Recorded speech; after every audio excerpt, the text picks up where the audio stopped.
Viewers আশা করি ভালো আছো। প্রতিবারে নিয়ে আপনার সামনে নতুন আরেকটি ভিডিও নিয়ে চলে আসলাম।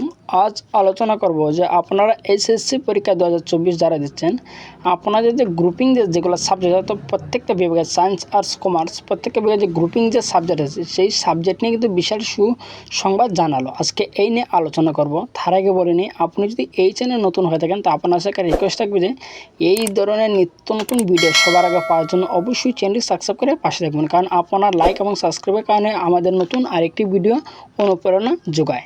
আজকে কথা না বলে সেই মূল ভিডিওতে চলে যাই। আপনার যে বিশ্বভিত্তিক যেগুলো সাবজেক্ট আছে, যে গ্রুপিং যেগুলো সাবজেক্ট, প্রত্যেকটা কলেজে কিন্তু আলাদা আলাদা, অর্থাৎ সবার কিন্তু একই সাবজেক্ট না। হ্যাঁ, আপনার যে কলেজে পড়েন এই কলেজে কিন্তু গ্রুপিং সাবজেক্ট কিন্তু আলাদা। সায়েন্স আর্টস কমার্স যে কোনো বিভাগের জন্য সেই গ্রুপিং সাবজেক্ট নিয়ে কিন্তু বিশালকার সুসংবাদ জানালো। অর্থাৎ আপনারা যে সিকিউ এবং এমসিকিউ, কারণ গ্রুপিং সাবজেক্টে কিন্তু দুইটা পত্র থাকে, যে প্রথম পত্র দ্বিতীয় পত্র। আপনি যে ধরে আমি যে মানবিক বিভাগের একটা বই বলি, যে সমাজবিজ্ঞান প্রথম পত্র দ্বিতীয় পত্র, দুইটা পত্র মিলে কিন্তু পাস করানো, অর্থাৎ সিকিউ এমসিকিউ। ঠিক আছে, অর্থাৎ যে বলি যে অনেক যে এমসিকিউ যে পরীক্ষাটা অনেক সময় যে 25 মার্কের, আরেকটা কিন্তু 30 মার্কের।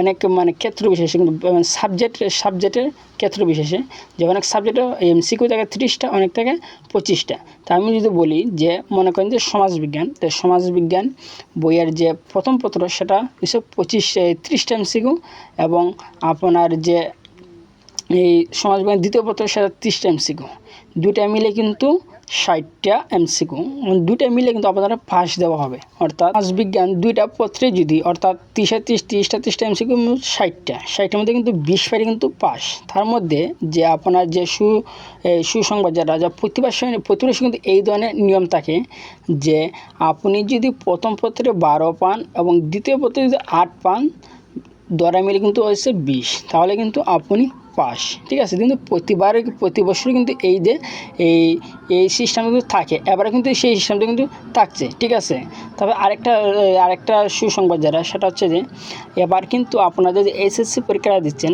সেটা কিন্তু আপনারা কিন্তু খুব অল্প সময়ের মধ্যে দিচ্ছেন। ঠিক আছে, অন্য বছরের তুলনায় কিন্তু এবারে পরীক্ষাটা কিন্তু শুধু 18 মাসে কিন্তু পরীক্ষাটা হচ্ছে। হ্যাঁ, এর মধ্যে কিন্তু যে অনেক কিন্তু আপনাদের কিন্তু ওই অনেক একটা সমস্যা গেছে, এই যে পরীক্ষা পেছনে আন্দোলন হচ্ছে, এর মধ্যে অনেকে আছে বন্যার কারণে বা অনেকের সমস্যার কারণে কিন্তু আপনারা পরীক্ষাটা দিচ্ছেন, এর সময়ও কম এবং কিন্তু আপনাদের পড়ায় ক্লাস হয়েছে কম। ঠিক আছে, তার মধ্যে কিন্তু প্রশ্ন কিন্তু কঠিন হয়েছে, কিন্তু অনেক বিভাগে কিন্তু প্রশ্নটা কঠিন হয়েছে।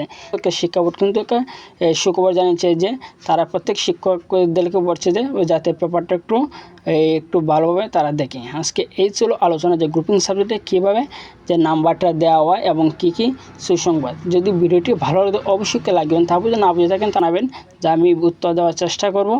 আর আপনি যদি এই চ্যানেল নতুন হয়ে থাকেন তাকে রিকোয়েস্ট থাকবে যে এই ধরনের নিত্য নতুন ভিডিও সবার আগে পাওয়ার জন্য অবশ্যই চ্যানেলটি সাবস্ক্রাইব করে পাশে থাকবেন। ধন্যবাদ, দেখা হবে অন্য কোনো ভিডিওতে।